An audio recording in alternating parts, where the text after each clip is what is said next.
in a city that doesn't sleep,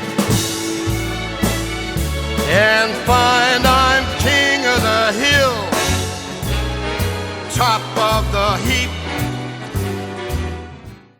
In 2012, Buffalo-born and bred buddies Dan Borowski and John Henninger decided to partner in a New York City chicken wing business, a salute to their hometown roots. After a bit of a slow start, the duo scored a 10th space at a prestigious weekend open-air market in Brooklyn. It was there that they met a fellow chicken wing lover who understood both their passion and their dreams about producing the best buffalo wings. John luckily had worked at some pretty popular wingeries and bars while in college and stuff like that, and I had worked at such a wide array that I had been around bars and chicken wings and stuff. So we each had buffalo experience. Really, there's only, 5 or 6 important things about making this dish right. It's not rocket science, but there's always something off no matter where you go. We were finding anyway. So it's like either it's not the right size, these tiny little pigeon wings, or they don't know the sauce recipe right, or they're not frying it long enough, or like I said, there's only like 5 or 6 things. If you follow those steps, I don't want to give away the secret, there are a couple things that we keep under our cap. All wing makers, obviously. Okay, tell us. No we way. won't tell anybody. It's really, again, it's just doing every little step the right way, and then I think with our company, it's also about presenting it the right way and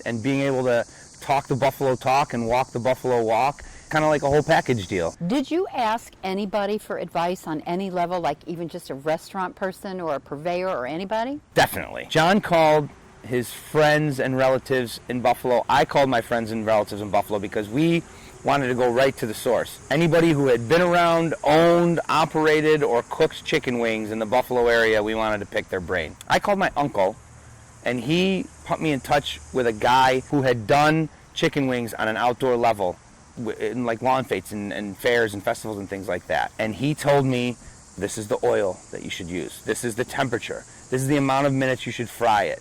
Don't listen to that. If it floats, it's done. He was very technical. And I sat there with a notebook and I took it all down, And then in New York City, we realized quickly that we had to get bigger, better food and supplies. So I remember taking our little pot of money and getting better pots and better oil. And we started from scratch. We had to figure out how to get a fryer, and then we had to figure out how to get propane, and then we had to go get a propane license and a vendor's license. You go to the store and buy all the ingredients and everything you need, and you come home, and I'm assuming, did you have to buy a pot the very first time, or did you have something at home when you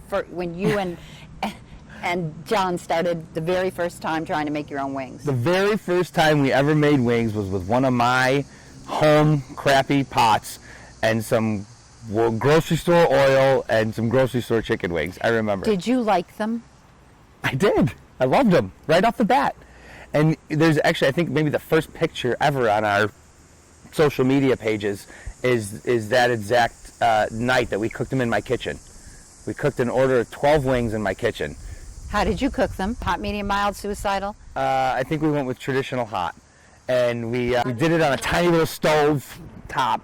But there was no big trial and error or try again, no, this batch isn't really good enough? Oh, yeah, we tried many batches. And actually that gave us yet another excuse. At the time, our wife/girlfriends were like, oh, yeah, another night in the laboratory. Here we go. Okay, you got to go over there and cook wings and drink beer all night and try to get the recipe right, And we were like, yes! We sat down and we said, what are our options? We have a very small amount of money. We have the know-how, and we kind of know where to get the stuff from now.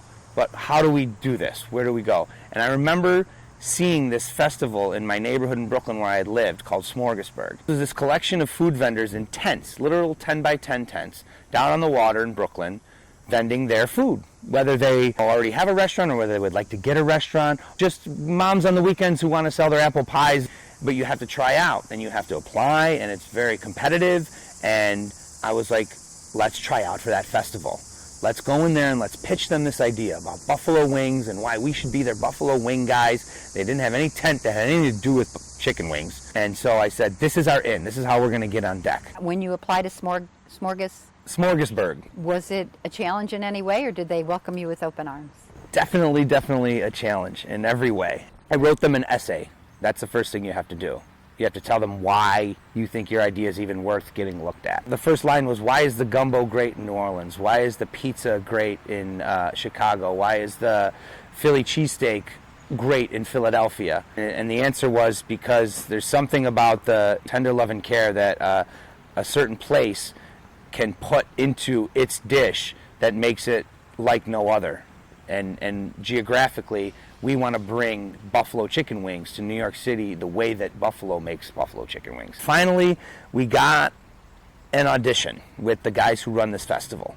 And they said, how are you going to do this? How are you going to come here and present hot chicken wings to us on the 8th floor of a high-rise in downtown Brooklyn? I go, I don't care if I have to fry them on the sidewalk outside this building. We'll get you those chicken wings next Friday at noon. And so we actually ended up, I asked a buddy of mine to use his kitchen who lived in downtown Brooklyn where their headquarters were. We cooked them, we got a rent-a-car, we zipped them over to the audition, we brought the big chicken wing hats and the big bowls and the tongs and all the wings, and it looked really cool. We went into that room with these guys and we talked about what we can bring to their festival passionately. Buffalo tailgate style, our food meets rock and roll, meets football, meets two guys, blue collar, the whole thing. And I remember we got in the elevator after that, and John was like the reserved salesman, and I was like the crazy loudmouth.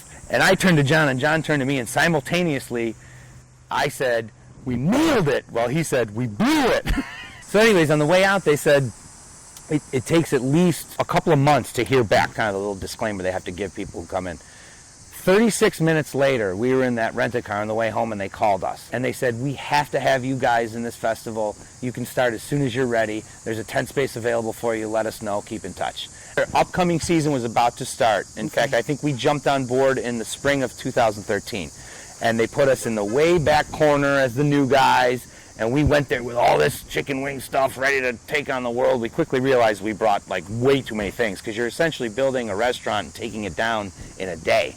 You know, it's only on Saturday and Sunday. You have to bring all your stuff in there on a truck, unload it, put the fryers, put the oil, the whole thing, and then break it all down. And it's only from 11 to 6. Now, the thing is, they get thousands of people passing through that place. And you have to get people to come out and want to try your thing. And there's 200 vendors there on Saturday and 100 vendors there on Sunday. Remember, they started us way at the outside of the thing, and then little by little they go, you know, this is your tent space, closer to where the action is. And then it's like, we're going to put you here. And then by the end of that first season, they go, we're going to put you right alongside the beer tent, which Prime. for obvious reasons is a great spot, especially if you're selling chicken wings. As time went on, we did those first couple years banging out our regular jobs and doing this on the weekend.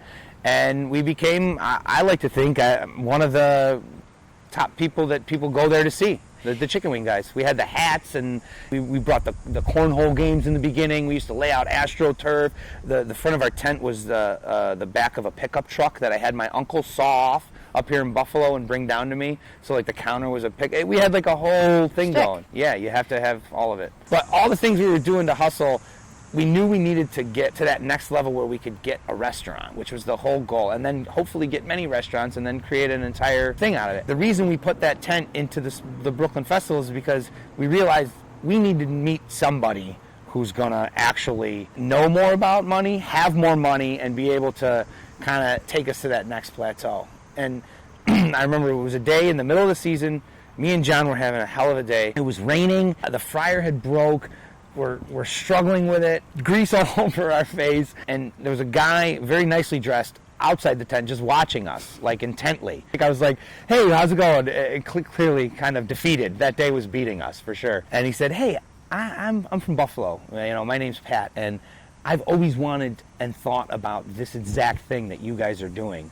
He goes, and I want to be part of this. And I have a finance background. This is my story, blah, blah, blah. He goes, if you guys ever want to talk about trying to take this thing to the next level, or even just if you need another guy or whatever, give me a call. We had a couple of other bites like that, but this guy was like, you know, I am you guys, and I just have more know-how financially.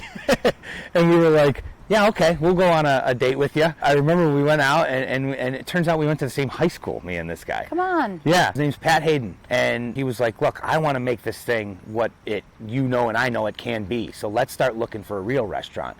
And, you know, me and John were so swamped with our regular jobs and just trying to do this tent thing and cook wings wherever we could that we needed this guy, you know, for a multitude of reasons, just to make this whole transition happen quicker. We still had a big challenge ahead of us because in New York City, you don't get a restaurant space in the middle of Manhattan for, you know. And did it have to be the middle of Manhattan? No, we did really like the East Village. A lot of the vendors from our market had put like restaurants there, and it's almost like a part of town where you earn your stripes. Obviously Brooklyn, Queens, yeah, those are all also great places, but we wanted to start, you know, right down in the meat of it where there's God knows how many people, and so we kind of did almost really look specifically into Manhattan. Which is so, like, again, the bar is so Yeah. high. You want to be the best, you got to beat the best.